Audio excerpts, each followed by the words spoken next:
गजकेशरी शिवाचा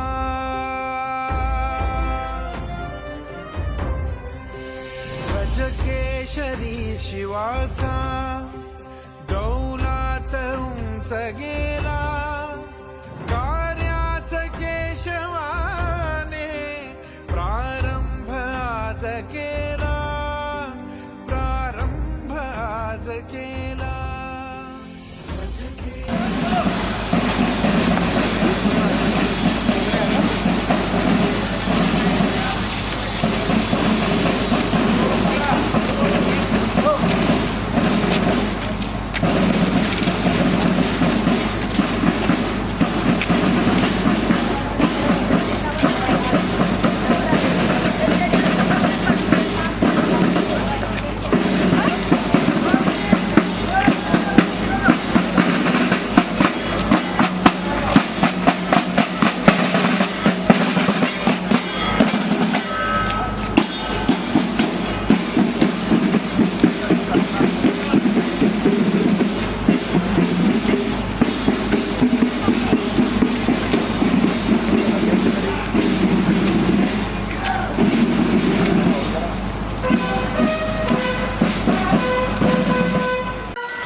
श्रीराम.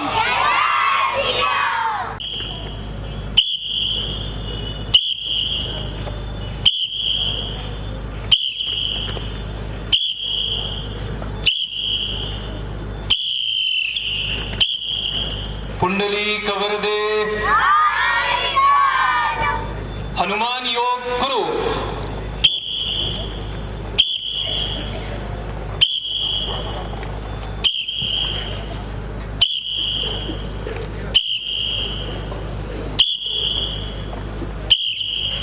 शिशुगणाने आता हे जे प्रात्यक्षिक केलं, 4 योगांमध्ये श्रीकृष्ण, श्रीराम, विठ्ठल आणि त्यानंतर हनुमानाच्या स्थितीमध्ये आले.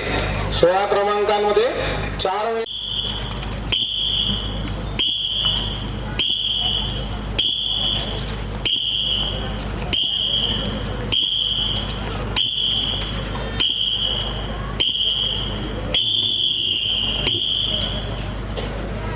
योग क्रमांक 3.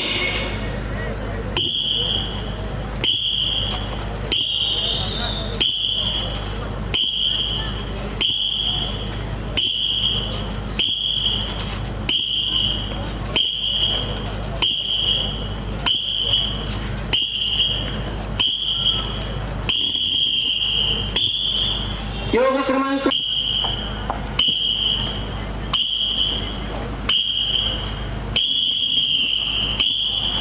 भुज दंड 1 2 गणा अर्थ उडता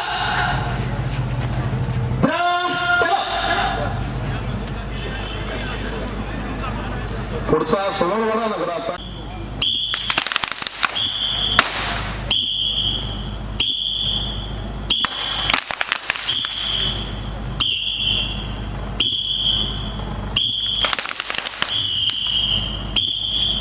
प्रयोग 3.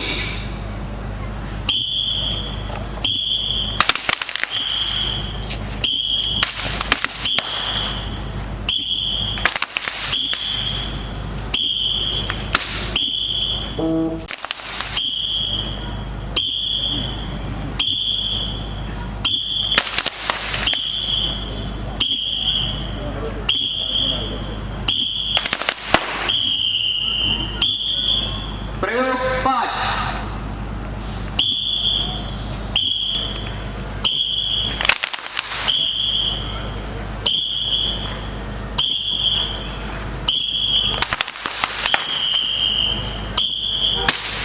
तमिळकडे कच्छ अर्थ अर्ध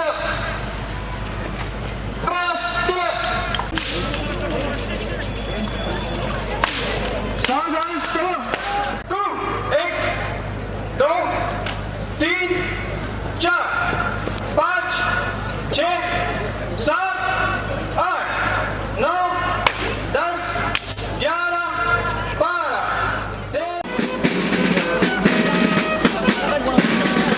हो चालेल.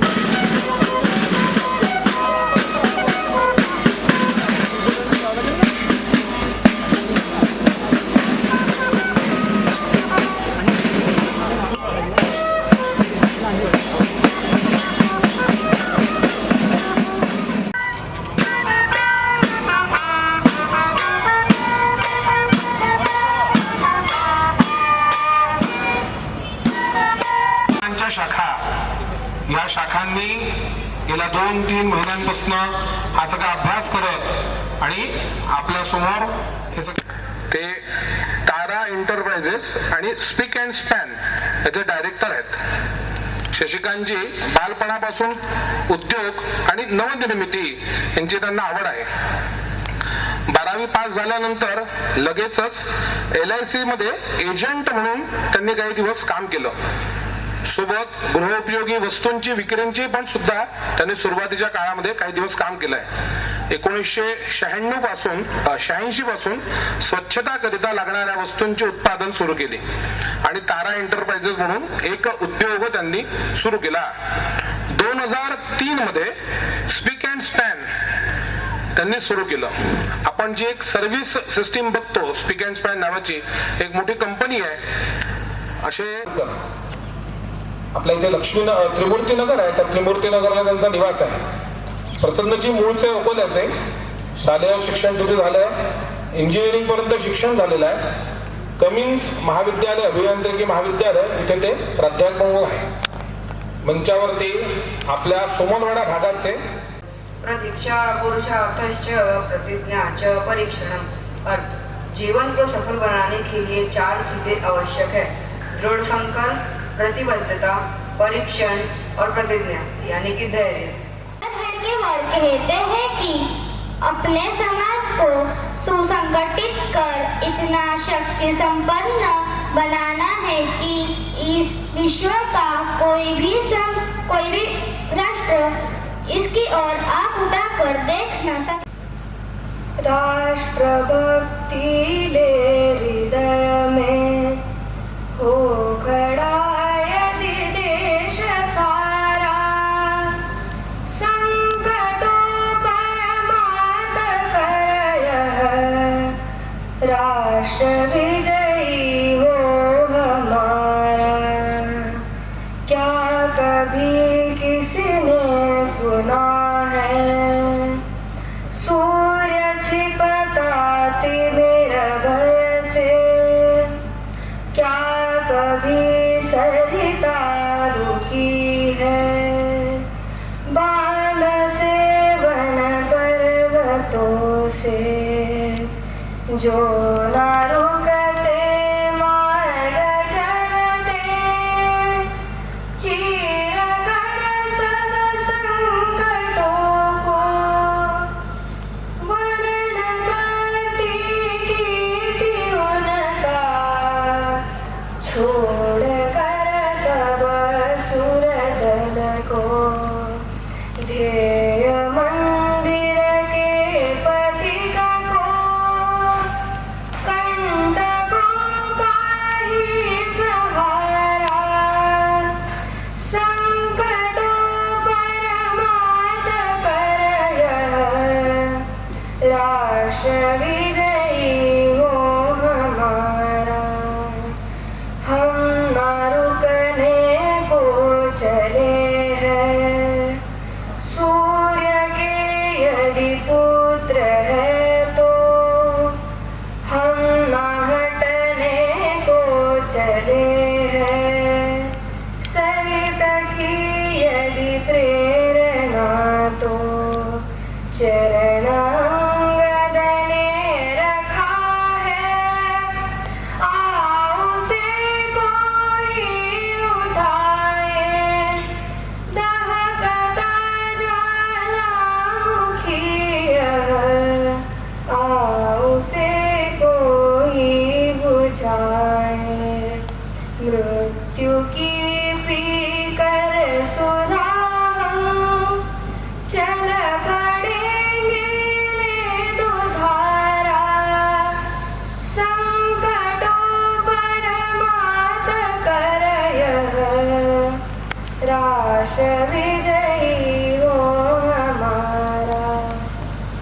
ज्ञान के विज्ञान के भी क्षेत्र में हम बढ़ चलेंगे. नील नभ के रूप के नव अर्थ भी हम कर सकेंगे. भोग के वातावरण में त्याग का संदेश देंगे. त्रास के घन बादलों से सौख्य की वर्षा करेंगे. स्वप्न साकार करने संगठित हो देश सारा. संकटों पर मात कर यह राष्ट्र विजयी हो हमारा. राष्ट्रभक्ति ले हृदय में हो खड़ा यदि देश सारा. संकटों पर मात कर यह राष्ट्र विजयी वर्षविजयी हो नमः. अभिमान वाटतो की या शताब्दी वर्षात मला या मंचावरून आपल्याशी संवाद साधण्याची संधी मिळाली आहे. त्यासाठी मी आपला आभारी आहे. शाखेत प्रबोधन आणि विविध खेळांच्या माध्यमातून देशभक्ती, संस्कार, आत्मनिर्भरता आणि आत्मविश्वास शिकवला जातो.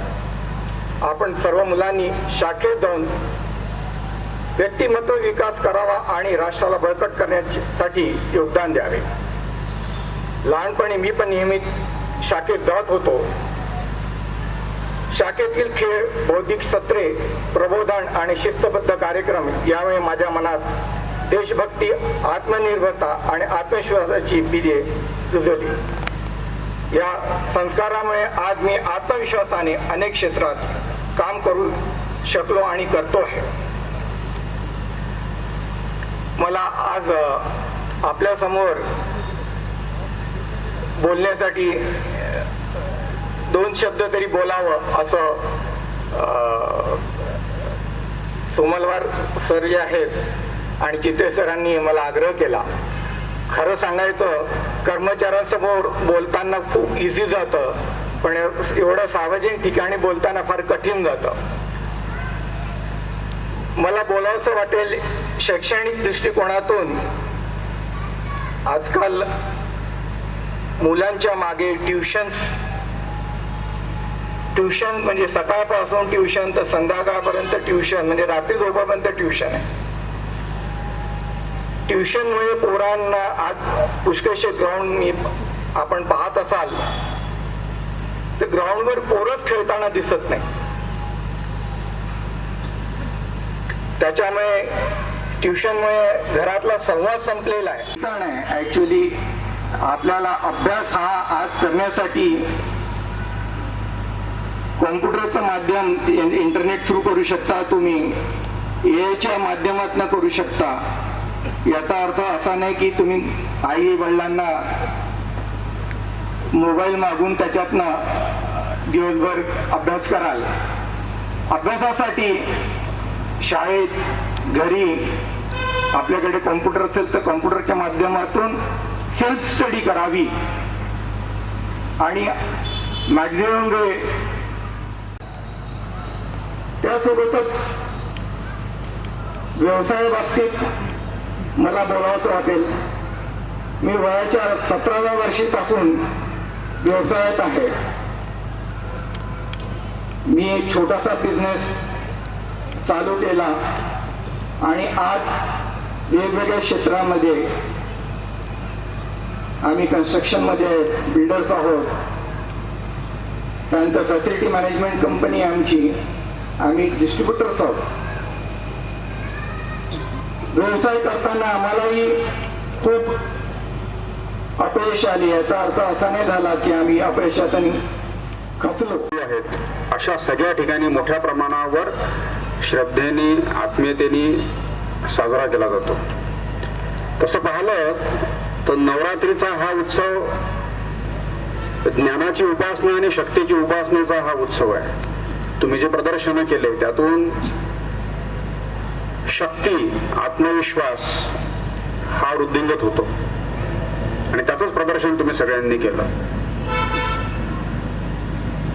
आपल्या इतिहासामध्ये पण या उत्सवाला एक अनन्यसाधारण महत्व आहे. आजच्याच दिवशी प्रभू रामचंद्राने अहंकारी रावणाला संपवलं. आजच्या दिवशी पांडवांचा अज्ञातवासही संपला आणि त्यानंतर जे महाभारत घडलं ते खरं तर धर्माचा अधर्मावर शक्तीचा विजय असा होता, शक्तीने केलेला विजय असा होता. दुर्गादेवीने पण महिषासूर राक्षसाला जेव्हा मारलं आणि संसाराला अभयदान दिलं ते याच दशमीच्या दिवशी. आपल्या भारत देशामध्ये जेव्हा जेव्हा संकट आली तेव्हा जर आपण इतिहास वाचला तेव्हा असं लक्षात येईल समाजामध्ये वेगवेगळ्या प्रकारची संकटता आली, पण ती निवारण्यासाठी वेगवेगळे महापुरुष, वेगवेगळ्या शक्ती उभ्या राहिल्या. एक आत्मविस्मृतीची शाळा होती. भारत पात्रतात होता, सर्वजण भारतीय स्वातंत्र्यासाठी लढत होते, पण डॉक्टर केशव हेडगेवार या सर्व स्वातंत्र्याच्या चालणाऱ्या चळवळीमध्ये भाग घेऊनही त्यांच्या मनात एक कुठेतरी खंत होती की आपला देश इतका मोठा असूनही वारंवार याच्यावर आक्रमण का होतात, अशी स्थिती यायला नको यासाठी कायमस्वरूपी शक्तीची बांधणी केली पाहिजे. हा विचार मनात घेऊन 100 वर्षांनी 1925 साली याच दिवशी संघाच्या या पूर्ण याचं ध्वजारोपण झालं, नागपूरमध्येच झालं. तर संसद म्हणून आपल्यासाठी हा उत्सव तसा अनन्य श्रद्धेचा भक्तीचा असा आहेच. संघ काय करतो तर संघ शाखा प्रभू रामचंद्राचा रामलला प्राणप्रतिष्ठा सोहळा सगळ्यांनी साजरा केला. एक मोठी दीर्घ लढाई ही आपल्या समाजाने लढली, पण त्याचं सोल्युशन जे आहे ते मागच्या वर्षी आपल्याला मिळालं.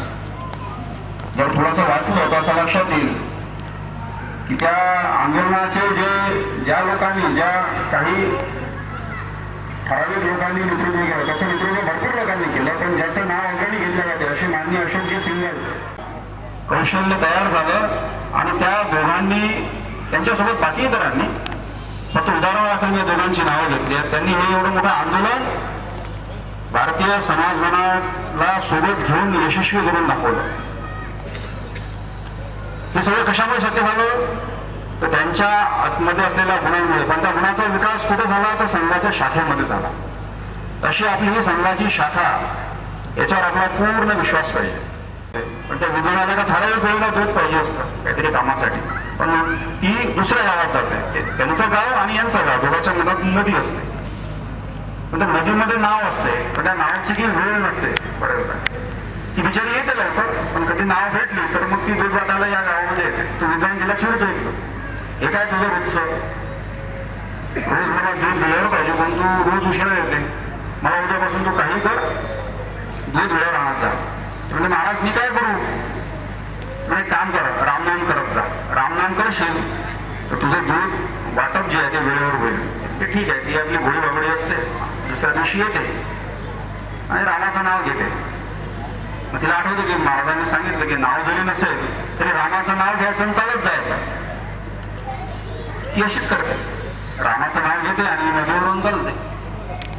नदीवरून चालतंय काय हे तिच्या लक्षात नाही राहत, पण तिची पूर्ण तिचं मन जे आहे ते रामाच्या नावामध्ये गुंततं आणि ती नदी पार करते. आणि अशा रीतीने त्या विधानाच्या घरी वेळेवर दूधही पोचतं. असं बरेच दिवस चालतं. त्यालाही आश्चर्य वाटायला लागतं की आता कसं हे होत आहे बा की रोज दूध वेळेवर काय येत आहे. तो तिला विचारतो, आणि महाराज तुम्हीच सांगितलं होतं की रामाचं नाव घ्यायचं आणि चालत जायचं, म्हणून मी चालते, नदीवर चालते. त्याला ते आश्चर्य वाटतं, तो एकदा पाहायला येतो, ती खरंच चालताना दिसते, मग तिच्या मागे हाही जातो. त्या लढणीची त्या रामाच्या नावावर श्रद्धा असते आणि त्या श्रद्धेमुळे ती तिचं काम यशस्वी होतं. याची होत नाही. तर कुठलंही काम आपण जर श्रद्धेने विश्वासाने केलं तर त्याची सार्थकता होते. आणि रोज लाकडं तोडून घरी येतो, विकतो बाजारामध्ये, आणि जे काही मिळतं त्याच्यातून त्याचं घर चालतं. पण घरामध्ये काही त्याचं ऐश्वर जे आहे, घराच्या गरजा जो असतो हा नियम रोज हे करतो. परत थोडंसं जंगलाच्या आतमध्ये जातो तर त्याला चांदीची खाण भेटते, त्याला चांदी भेटते, चांदीमुळे अजून तो श्रीमंत होतो. असं करता करता तो समोर जातो, सोन्याची खाण भेटते, हिऱ्याची खाण भेटते, आणि त्याच्या घरी कुबेरासारखं जे ऐश्वर आहे ते ऐश्वर येते. तर सांगायचं तात्पर्य असं की कुठलीही गोष्ट ही नियमित केली पाहिजे आणि थोडं हळूहळू समोरही गेलं पाहिजे. शाखेमध्ये काय आहे तर श्रद्धा तर आहे, पण रोज शाखेत आलं पाहिजे. आणि आलं तर सगळ्या कार्यक्रमांमध्ये सहभाग ही हळूहळू आपला वाढवला पाहिजे. अशा जर काही गोष्टी केल्या तर जे नेतृत्व, सामान्य नेतृत्व तयार होतं, त्याच्यामुळे आपली तर प्रगती होतेच होते, पण त्याच्या अनुषंगाने आपल्या समाजाची प्रगती होते. कुटुंबामध्ये पण त्यांचं आचरण चांगलं असतं. आजकाल बऱ्याच ठिकाणी बोर्ड लावावे लागतात, असं करा तसं करा, त्याला पण नागरी कर्तव्य असं म्हणतो. आजकाल चर्चा होते ना की काही ठिकाणी लिहिलेलं असते इथे थुंकू नका, पण तिथेच थुंकलेलं असते. नियम पाळा असं सांगावं लागतं. काही देशाचे आपल्याला उदाहरणं द्यावं लागतात की तिथे नियम पाळा असं सांगावं लागत नाही, ते लोक नियम पाळतातच. तर सांगायचं हे आहे की संघाच्या शाखेच्या संस्कारातून ज्या व्यक्ती घडतात त्याच्यामध्ये हे संस्कार ऑटोमॅटिकली आपोआप येतात. आज समाजामध्ये पण वेगवेगळ्या प्रकारच्या समस्या उभ्या आहेत. आजकाल संयम ठेवणे हे थोडंसं कमी झालेलं आहे. जनरेशन झेड किंवा जनरेशन अल्फा नावाचे नवीन नवीन शब्द आलेले आहेत. वास्तविक ह्या ज्या समस्या आहेत त्या थोडा समजूनही घेतल्या पाहिजेत. जनरेशन अल्फा, जनरेशन झेड अशा गोष्टी सोशल मीडिया थ्रू आपल्यामध्ये टाकून आपल्याला आपल्या मुळापासूनच तोडणे हा त्याचा मागचा एक कट आहे. पूर्वज आहेत असं आपण म्हणतो. देशामध्ये आजकाल बऱ्याच ठिकाणी युद्ध पण चालू आहेत. एकाची विचारधारा दुसऱ्याला मान्य नाही आहे असंही आहे. घरामध्ये पण आजकाल संवाद हा सगळा कमी झालेला आहे. या सगळ्यांचं जर उत्तर सगळ्यांनाच पाहिजे आहे. काय कोण करू शकतो तर संघ करू शकतो, संघाच्या कार्यक्रमातून होऊ शकतो असा विश्वास एक तयार झालेला आहे. तर हा जो विश्वास आहे हा विश्वास अजून वृद्धिंगत व्हावा, जनसामान्यपर्यंत पोहोचावा. तिथे बसलेल्या नागरिकांनाही हे एक संघाकडून आव्हान आहे की त्यांनी पण संघाच्या कुठल्या ना कुठल्या कार्यक्रमामध्ये सहभागी व्हावं, आपला सहभाग नोंदवावा, प्रत्यक्ष भेटीमध्ये यावं आणि संघाचे वेगवेगळ्या जे कार्यक्रम चालतात